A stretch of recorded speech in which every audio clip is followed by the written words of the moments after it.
Good morning, all. I am Rupali Ingre. Today is our first lecture of recombinant DNA technology. In this subject, we will see the second unit, which is a gene cloning vehicle. So, let's start. In this paper, we will learn about recombinant DNA technology. So, recombinant DNA technology is produced by joining together two or more DNA segments. Usually, these segments of DNA taken from different organisms. More specifically, a recombinant DNA is a vector, example plasmid, phage, or virus. In simple form, recombinant DNA technology is known as gene cloning. What is meaning of gene cloning? It is the process of generating genetically identical copies of the cell. Simply, it is the process of duplication of the target genes. And gene cloning is also called as a molecular cloning or genetic engineering. This is the introduction of our subject, and let's start the unit 2.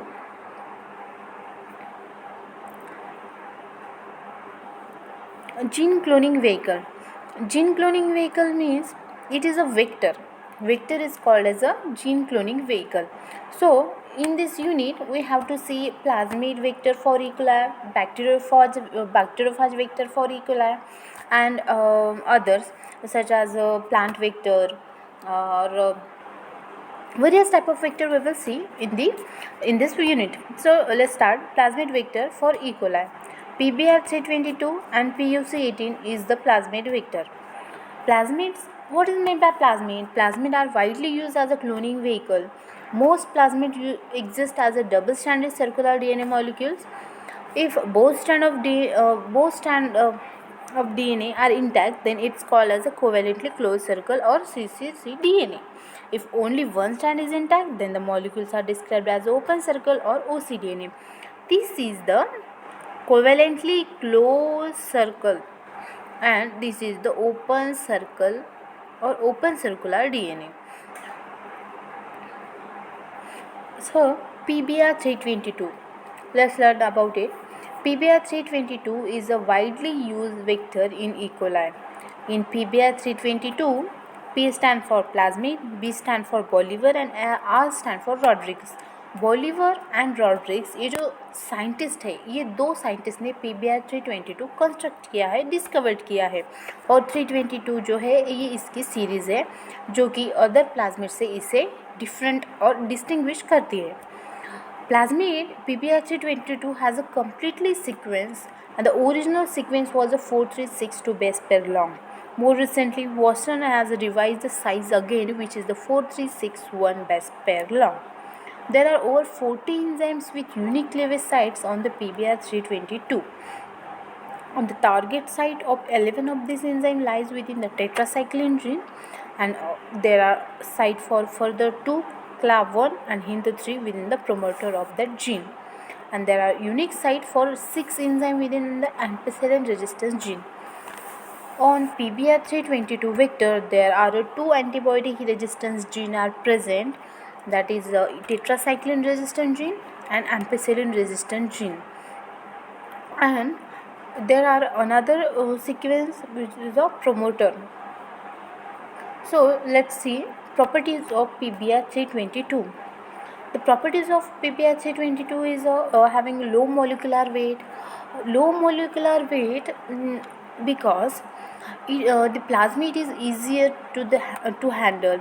It is more resistant to damage by sharing, and it is readily isolated from host cell. Low molecular weight plasmid present as a multiple copies in a host. So again, single site for large number of restriction endonucleases, preferably in gene with a radially scorable phenotype. Means what? Vector should be only one site for a specific endonucleases. If more than one sites for endonucleases are available, then the more than one fragment will be produced, and the plasmid will be destroyed. It's means जो plasmid रहेगा वो हमारे मतलब काम का नहीं रहेगा, क्योंकि एक ही एंजाइम के लिए अगर प्लाज्मिड पे बहुत सारे सीक्वेंस होंगे तो वो एंजाइम बहुत सारे जगह पे कट करेगा और उस प्लाज्मिड के हमें बहुत सारे फ्रैगमेंट मिल जाएंगे। तो इसीलिए एक एंजाइम के लिए एक ही सीक्वेंस प्लाज्मिड पे होना ज़रूरी है। ये PBr322 का स्ट्रक्चर है।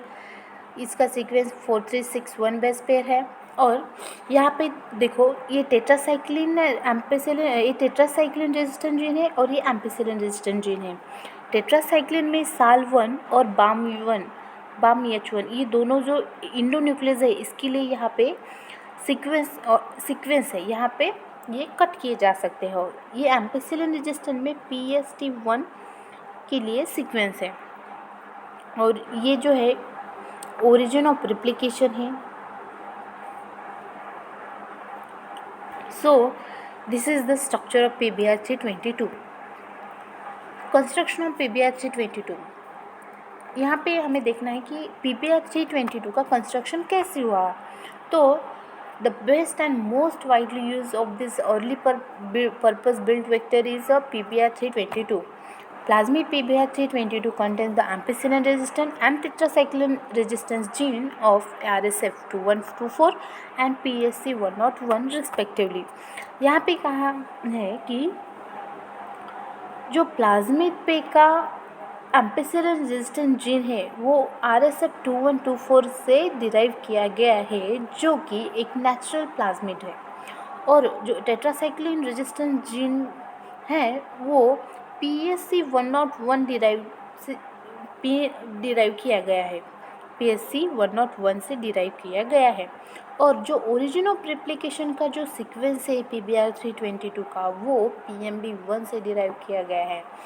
मतलब जो PBr322 है ये फर्स्ट आर्टिफिशियली और बेस्ट और वाइडली यूज्ड वेक्टर है जो कि इन तीनों नेचुरल वेक्टर से बनाया गया है। और ये PUC18 है। PUC18 जो है वो प्लाज्मिड PBr322 का डेरिवेटिव है। It is the derivative of PBr322। और PUC18 is a small and high copy number cloning vector for replications in E. coli। PUC का मतलब क्या है? PUC का मतलब है P for plasmid, U for university and C for California. ये जो है कैलिफोर्निया की यूनिवर्सिटी में डिस्कवर किया गया है, इसीलिए बनाया गया है, इसीलिए इसको PUC18 जो है 18 वो उसका सीरीज नंबर है। तो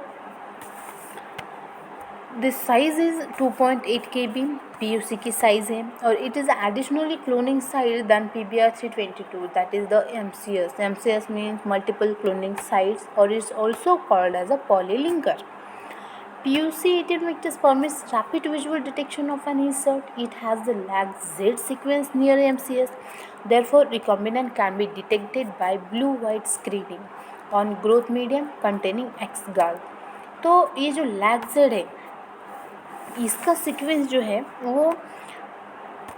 वो बहुत इम्पोर्टेंट रहता है, क्योंकि अगर हमारा जीन वेक्टर में और होस्ट में ट्रांसफॉर्म हुआ है कि नहीं हुआ है वो हमें ब्लू वाइट स्क्रीनिंग से पता चल जाएगा। इसलिए लैग-जेड जो है वो सीक्वेंस इम्पोर्टेंट है PUC18 में। और यहाँ पे PUC18 में एडिशनल यूनिक साइट्स है जो कि मल्टीपल क्लोनिंग साइट्स है। यहाँ पे PBr322 के अलावा ज़्यादा रिस्ट्रिक्शन साइट्स है। मतलब एक रिस्ट्रिक्शन इंडोन्यूक्लियस के लिए एक स्पेसिफिक साइट होगी, लेकिन बहुत सारे जो रिस्ट्रिक्शन इंडोन्यूक्लियस है उनके लिए मल्टीपल क्लोनिंग साइट में सीक्वेंस होगा। तो ये PUC18 का बेनिफिशियल पार्ट है, इसीलिए PUC18 है जो बनाया गया है। एडिशनल पार्ट इसमें कौन से हैं? MCS है, मल्टीपल क्लोनिंग साइट्स है, पॉलीलिंकर है और लैग-जेड सीक्वेंस दैन PBr322 है। सो ये हमारा PUC18 का फिगर है, स्ट्रक्चर है। यहाँ पे देखो लैग-जेड जीन है और इसी की नियर, इसी के पास पॉलीलिंगर है, MCS मल्टीपल क्लोनिंग साइट है। PU18 का 2.7 KB इसका बेस पेयर है, 2.7 KB इसकी लेंथ है। ये ओरिजिन ऑफ रेप्लिकेशन है और ये PBR322 से लिया गया एम्पिसिलिन रेजिस्टेंस जीन है। तो ये हमारा लेक्चर एंड हो गया और हम कल और डिस्कस करेंगे। तो सी यू टुमारो।